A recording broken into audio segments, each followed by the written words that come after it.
Então, Romanos 2, 17 a 29. Olha só, depois de Paulo falar dos ímpios em geral, e dos impenitentes, né, e dos pecadores, todos eles, Paulo se volta para os judeus religiosos, que no verso 17, eles são duramente advertidos. Então, os judeus, eles achavam que eles eram merecedores de todas as bênçãos de Deus por causa da aliança. Então Paulo agora vai falar para eles, e o tema que está em negrito nas escrituras é que os judeus, eles são indesculpáveis. Então observe que Paulo tratou da questão da não desculpa humana até aqui. Nenhum homem vai poder dar desculpa diante de Deus que não conheceu a Deus, e que o seu julgamento e a sua condenação, ela vai ser justa, porque esse homem tinha conhecimento de Deus e não glorificou a Deus, e não deu a Deus o crédito da criação, não se voltou para Deus. Então ele justamente vai ser condenado. Então os judeus se achavam fora desse grupo, e agora Paulo vai incluí-los. E aí em Romanos 2, 17 a 29, ele vai falar diretamente tanto para aqueles que levam a lei a sério, quanto para aqueles que são o quê? Religiosos ativos, que são circuncidados, mas não temem em quebrar a lei. Então olha só, dentro do próprio judaísmo, dentre os judeus, o povo de Deus, haviam aqueles que levavam a lei a sério, e haviam aqueles que não estavam nem aí. Tá? Passa. Paulo exortou aqueles moralmente bons, mas não religiosos, e também dos religiosos que não ligavam para a moralidade. Então Paulo está chamando a atenção daquelas pessoas que eram religiosos, judeus religiosos, e que tinham uma vida social certinha, uma vida moral organizada, mas ele também chama a atenção daqueles que eram relapsos. Alguns têm a vida moral certinha, mas não ligam para Deus. Isso é uma realidade dos nossos dias. Nós temos pessoas que têm a vida social muito organizadinha, o cara paga suas contas direitinho, então ele é um bom cidadão, mas ele não liga para Deus. Aí Paulo coloca ele no grupo dos impenitentes, vai ser julgado porque não ligou para Deus. Davi vai dizer, né, que as nações que se esquecem de Deus serão lançadas no inferno. Então, enquanto outros servem a Deus sem a menor o quê? Preocupação com a vida moral e a ética do reino. Então, temos dois grupos.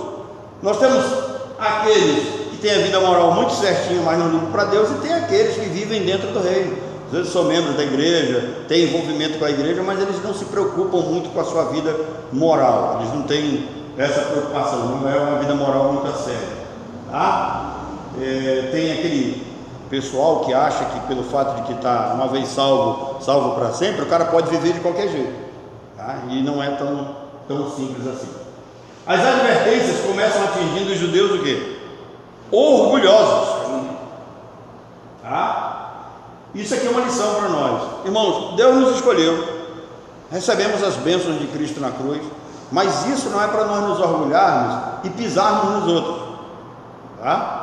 Isso é para nós temermos a Deus, nos humilharmos debaixo da poderosa mão dele e agradecermos a ele todos os dias. 2 Tessalonicenses 2,13.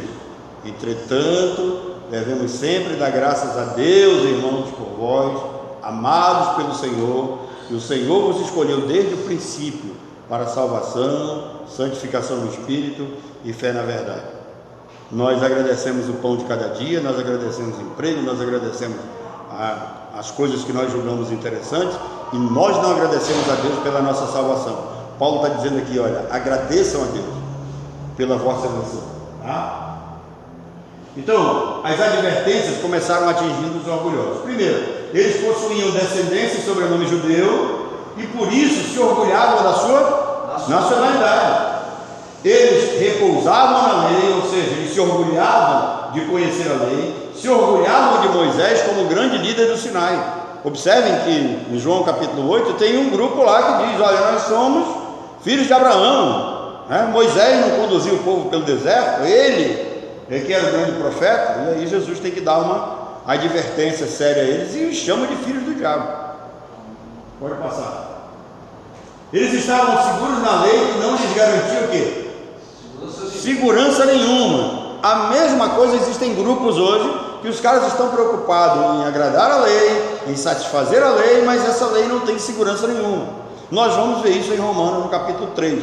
Vamos estar terminando o capítulo 2, e quando entrarmos no capítulo 3 nós vamos ver essa questão, tá? Em João 8, Jesus já havia advertido esse tipo de atitude dos judeus que se achavam orgulhosos, presunçosos e que se justificavam na lei. E aí em Romanos 3,20 Paulo vai dizer que ninguém vai ser justificado diante de Deus por obra da lei, tá? E é aí que nós vamos entrar naquele rito lá, depois, para identificar, tá? Por que Deus passa sozinho.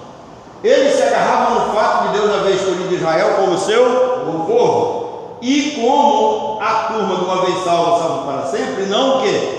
Não se preocupavam, eles viviam uma vida o quê? Relapsa e descompromissada. Eles conheciam a lei, conheciam a vontade de Deus, eles tinham a capacidade de escolher entre o certo e o errado, mas eles criticavam as escolhas erradas dos outros, mas não olhavam para deles, e isso lhes criava um senso de estarem o quê? Agradando a Deus. Existem pessoas que se satisfazem só pelo fato de julgar os outros, tá? Principalmente quando se comparavam com os outros, aquela questão de você se comparar com o outro e se achar melhor, tá? Jesus conta uma história muito interessante para nós pensarmos nisso. Lembra do fariseu e do publicano? O fariseu bate no peito, dou graças a Deus que eu não sou igual a esse aí, faz uma comparação, sou melhor do que ele, esse aí não presta, esse aí está devagar. Lembra de Pedro? Quando Jesus disse assim: Pedro, Satanás te pediu para peneirar, e disse: não esquenta não, eu sou crente dos bons, o senhor pode confiar em mim. Esses outros aí eu não sei, mas o senhor pode confiar. Aí Jesus diz para ele: Pedro, antes que o galo vezes tu vai vir. Por quê? Ninguém vai poder se justificar na lei nem nas obras. Nós somos falhos, tá? Cuidado com essa história de se comparar uns com os outros, tá? Eles sabiam das suas responsabilidades, eram instruídos na lei, conheciam bem, sabiam de cor, confiavam nela. No verso 19, Paulo chama de guia o quê? Cego. Guia cego. Então presta atenção, um cara que sabe das suas responsabilidades, que é instruído na lei, conhece bem a lei, tinha a lei na cabeça, decorado desde pequenininho, e ele estava ensinando os outros dentro já de uma nova aliança, de uma nova dispensação, da qual Cristo é superior à lei. Então Paulo diz: olha, vocês são cegos guiando o quê? Outros cegos. O que Paulo está fazendo? Paulo está repetindo que Jesus já havia falado isso. Jesus diz que quando um cego guia outro cego, ambos caem aonde? No buraco, né? Então, eles enxergavam longe, semeavam conhecimento. Não se esqueçam que foram os fariseus que guardaram a lei, tá? Para chegar até nós, mas não atentavam que agora havia uma nova o quê? Aliança com um mediador superior. Paulo não disse que era errado ser judeu, conhecer a lei de Deus e usar esse conhecimento para tomar decisão e até ensinar os outros. Nunca disse isso que é errado. Na realidade era a base cristã para viver. O problema estava em fazerem da sua o quê?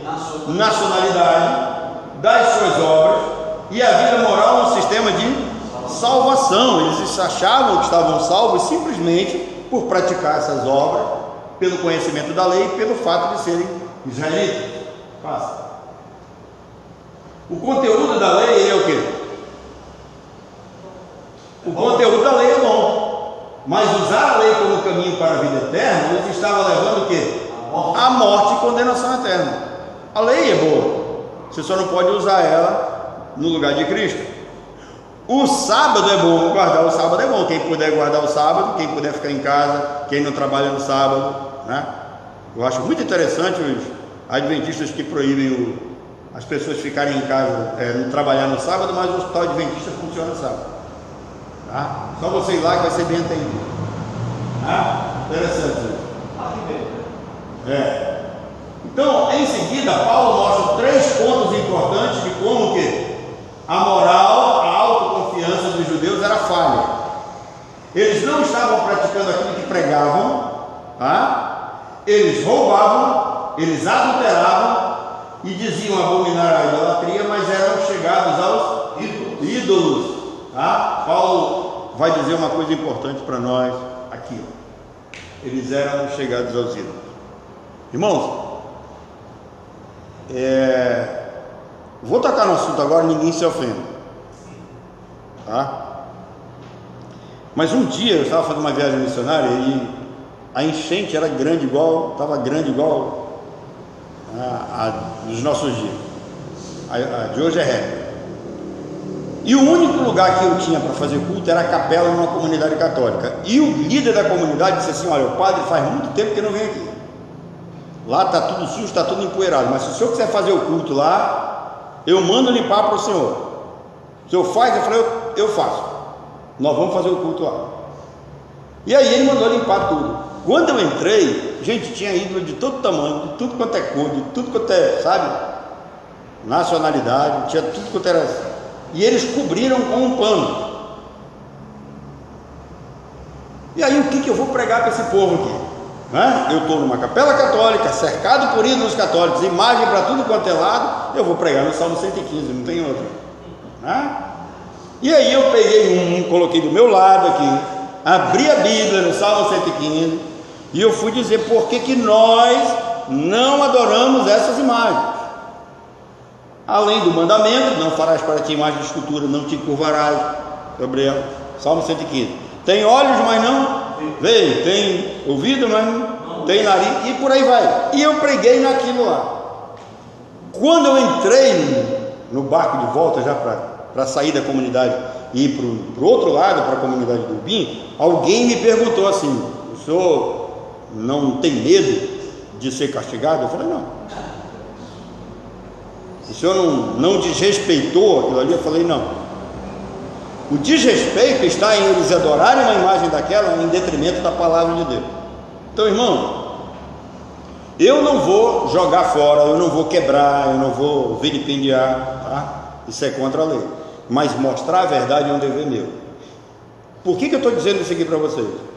Porque nesse ponto aqui, ó, os judeus, eles diziam abominar a idolatria, mas eles eram amiguinhos dos ídolos. Eles traziam aquilo na mente. Observem que lá no deserto, a primeira oportunidade que tiveram, fizeram um ídolo de ouro. Onde é que está o ensinamento? Tá? Gente que tem medo de quebrar o quadro de Maria, quadro de Cristo, gente que tem medo de despacho, gente que tem medo de isso, gente que tem medo daquilo outro, gente, isso é subestimar ídolo.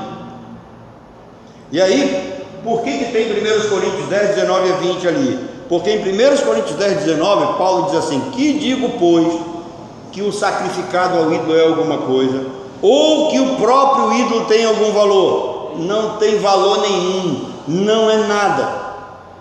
Essas pessoas não estão sacrificando a ídolo porque o ídolo não é nada, eles estão sacrificando a demônio.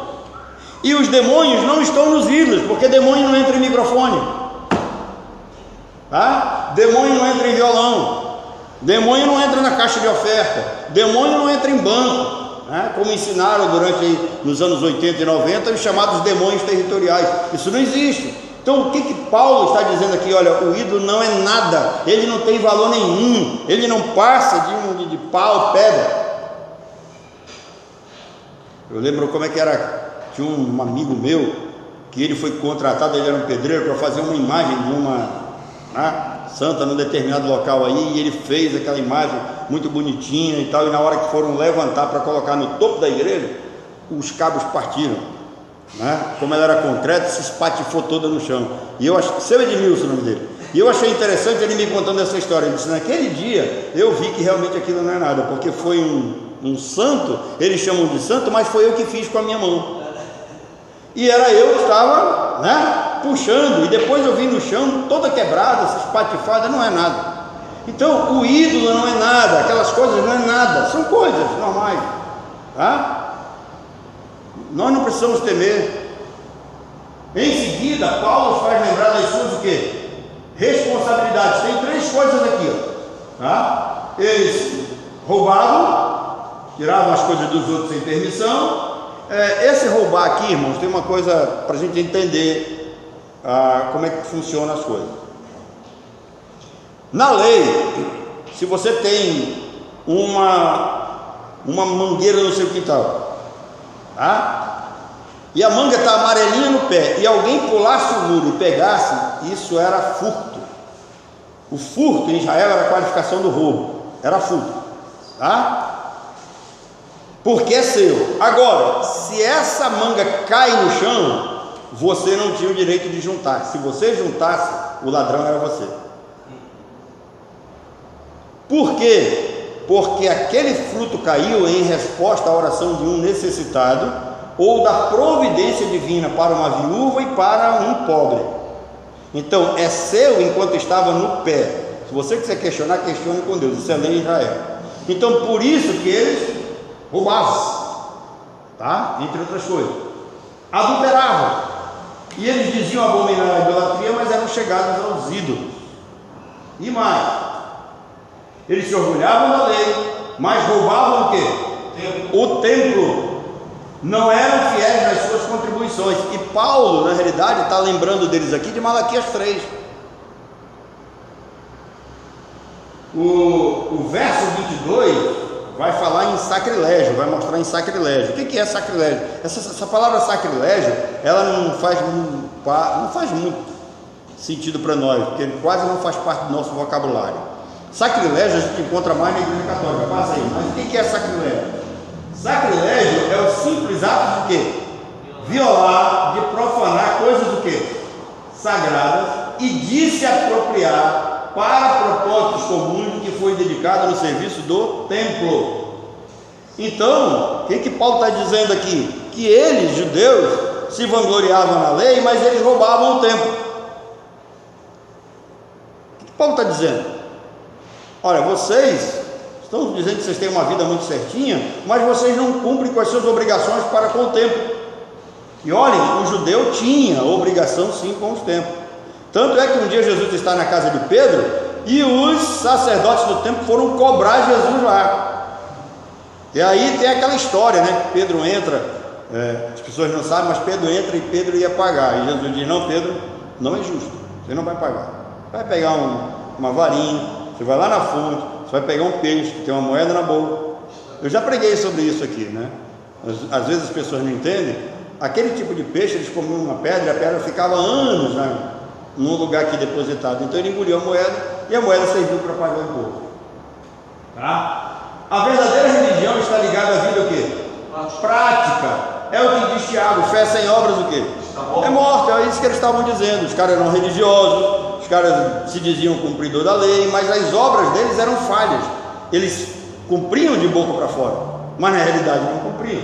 Tá? O crente pode até odiar e não se curvar, a ajoelhar perante o ídolo, mas é possível guardar ídolos o quê? No coração. Que ídolos são esses? Jesus disse que onde está o tesouro, ali estará o quê? O seu coração. Se deixarmos que pessoas, poder, bens, conforto e prazer, coisas, sejam aquilo que dá sentido à nossa vida, estaremos sendo o quê? Idólatras também. Mateus 10, Jesus vai dizer: olha, se você estima seu pai mais do que a mim, você não é digno de mim. Tá? Se você estima seu filho mais do que a mim, você não é digno de mim. Se abraçarmos, né, a religião como motivo de salvação, é o mesmo que pegar um ídolo pagão e plantar no coração. Tá? Por que eu sou batista? Por que eu não tenho problema com o congregacionalismo? Porque são doutrinas que estão dentro das escrituras, né? Um dia eu recebi uma proposta para pastorear uma igreja presbiteriana e eu não fui porque eu tenho problema com batismo de criança. Então eu não iria me sentir bem batizando criança, não vejo base bíblica para isso, né? Paulo disse que a religião, que ela cria uma máscara, mas ao mesmo tempo revela os verdadeiros, porque as pessoas veem quem pratica e quem não pratica.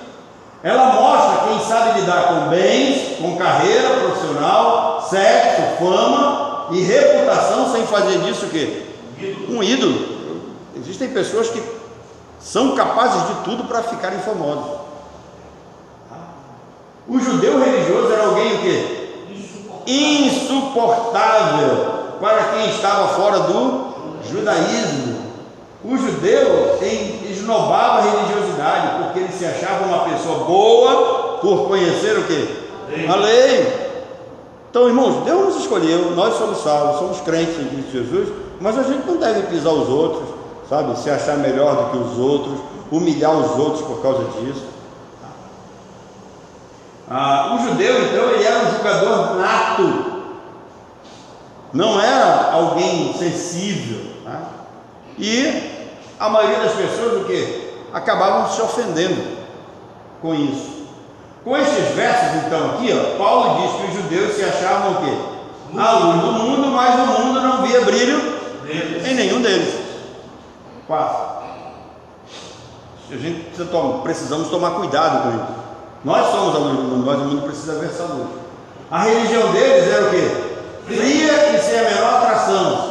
Precisamos viver uma religiosidade capaz de levar outros a Cristo. Paulo disse: firme e fraco para com os fracos, a fim de ganhá-los para Cristo. Tá? Às vezes as pessoas não entendem como é que é o nosso culto aqui. De vez em quando alguém vem me perguntar: por que aqui não tem isso? E aí eu faço uma pergunta muito simples: você sabe qual é a diferença entre elementos de culto e casualidades do culto?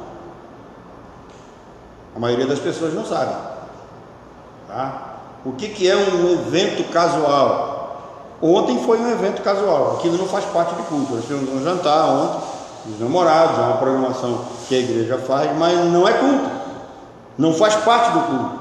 O que faz parte do culto? Oração, pregação, né? Cânticos, entre outras coisas. Então as pessoas não sabem, nós temos que ensinar.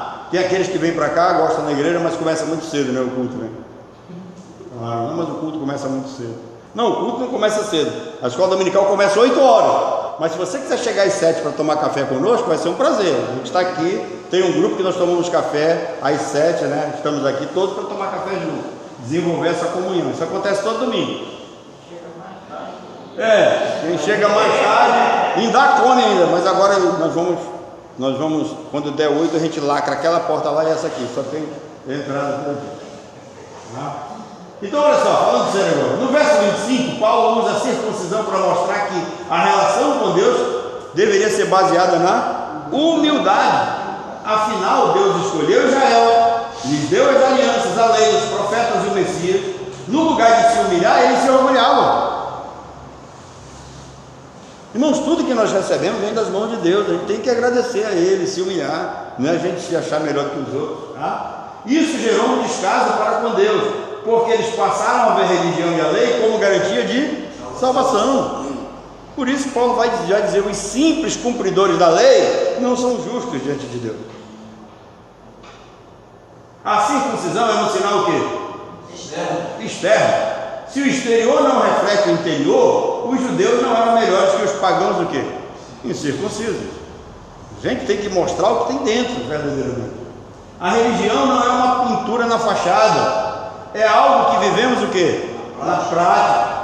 Em Abraão, a circuncisão era um pacto que, se ele quebrasse, seria cortado do relacionamento com Deus. Olha só, mas ninguém pode sustentar o quê? O pacto. Este é o ponto de Romanos 2 com Gênesis 15, 12 e 21, tá? Gênesis 15, 12 e 21 explica por que nenhum homem pecador é capaz de cumprir um pacto com Deus. Então, Deus entra em aliança com Abraão. A aliança é um pacto. Deus iria fazer dele uma grande nação. Ele tinha uma participação nisso tudo aí. E quando chega no momento de firmar o pacto dentro de um rito, o que Deus ensina aí? Que ninguém pode sustentar o quê? O pacto. Não sou eu quem sustenta a minha salvação, não são as minhas obras quem vão garantir meus galardões, tá? Não é a minha força que vai me fazer fiel. O sustento vem de Deus.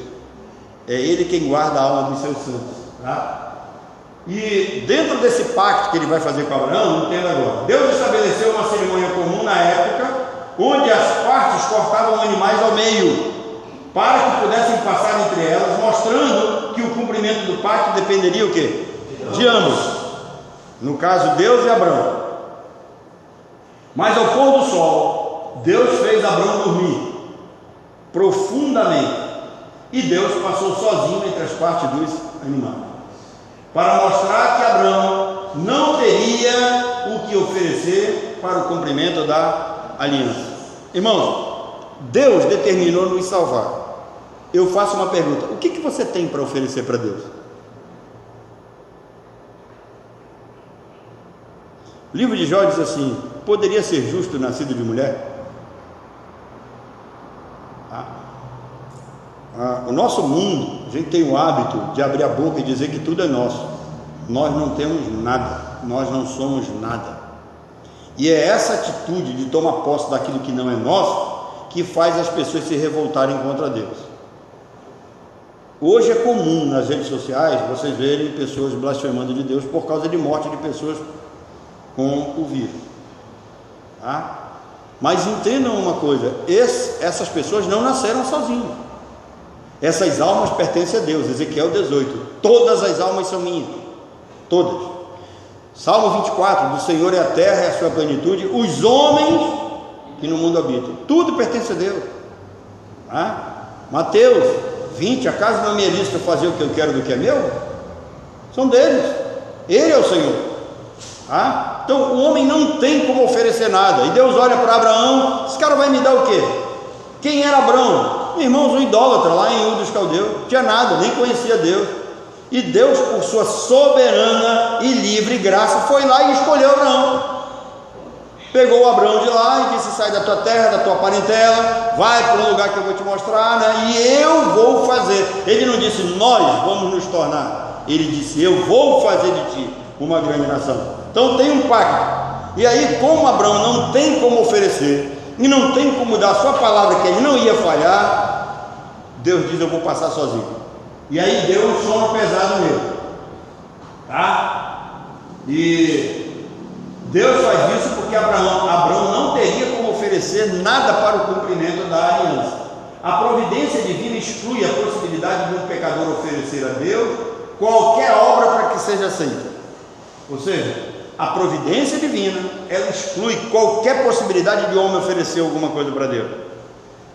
Talvez você não conheça esse texto, mas o apóstolo Paulo diz assim: quem primeiro lhe deu a ele para que ele venha a ser restituído. Ou seja, o que foi que o homem fez primeiro para Deus para que Deus tivesse a obrigação de salvar ele? Nada. O homem não tem nada, não é nada, tá? A soteriologia neotestamentária, essa soteriologia é a doutrina da salvação. A doutrina da salvação no Novo Testamento confirma que não há elemento humano na salvação. E por que isso? Olha só, Jeremias 34, 18 a 20, é onde está a explicação. Diz que se Abraão tivesse passado entre as partes e depois falhasse, não cumprindo o pacto, Deus faria com Abraão o que ele fez com os animais. Deus teria que partir Abraão no meio, tá? Ou seja, Deus o partiria no meio. Por isso Deus o que? Passou sozinho, movendo-se entre as metades dos animais, representado por um forno fumegante e uma tocha flamejante. Observa que sempre tem fogo, tá? Purificação, juízo. A aliança é uma promessa o quê? Divina. E o cumprimento dela depende apenas de quem? Deus. De Deus, que vela pela sua palavra. Se o Senhor não cumprisse a promessa, ele seria partido ao meio. Então Deus passa porque a sua palavra é fiel. Deus passa porque ele não muda. Deus passa porque ele é o Senhor. A nossa salvação e os nossos galardões não dependem das nossas obras. Muita gente lê Efésios 2,10 e não presta atenção no que diz Efésios 2,10. O que diz Efésios 2,10? Pois somos feituras suas, criados em Cristo Jesus para as boas obras, as quais Deus preparou. Presta atenção, as nossas boas obras Deus já as preparou de antemão. O que é preparar de antemão? É preparar antecipadamente. Para quê, irmão? Ninguém vai poder chegar no céu batendo no peito lá, sabe, se vangloriando de alguma coisa. Aliás, esse orgulho todo é algo que afronta Deus. Por isso que Paulo repreende os judeus, tá? Então a nossa salvação e o nosso galardão não depende das nossas obras. Deus escolheu antes da fundação do mundo e vai cumprir a sua parte o quê? Na eleição. Termina aí. Então, o que o apóstolo Paulo está dizendo? Olha, a religião, ela é muito bonita quando você pratica ela realmente como deveria. Os judeus, eles tinham conhecimento do pacto, eles tinham conhecimento da lei, eles tinham conhecimento da pessoa de Deus, eles sabiam das suas responsabilidades, mas eles falharam. Mas mesmo assim, nós aprendemos que mesmo os homens sendo infiéis, Deus permanece o quê? Fiel, porque Ele não volta atrás, Ele cumpre a sua palavra. Por isso que agora vocês sabem, Deus passou sozinho entre os animais, porque Abraão não tinha como sustentar a sua palavra, Abraão não tinha nada para oferecer a Deus. Da mesma forma, nós não temos como garantir que seremos fiéis até a morte, nós não temos. Por isso que a perseverança dos santos, na ótica dos reformadores, não é algo que depende do homem. A perseverança dos santos é algo que depende de Deus. É Deus quem nos guarda, é Deus quem nos sustenta, é Deus quem nos guia, é Deus quem nos livra, é Deus quem nos abençoa. Bom, que Deus nos abençoe. Alguma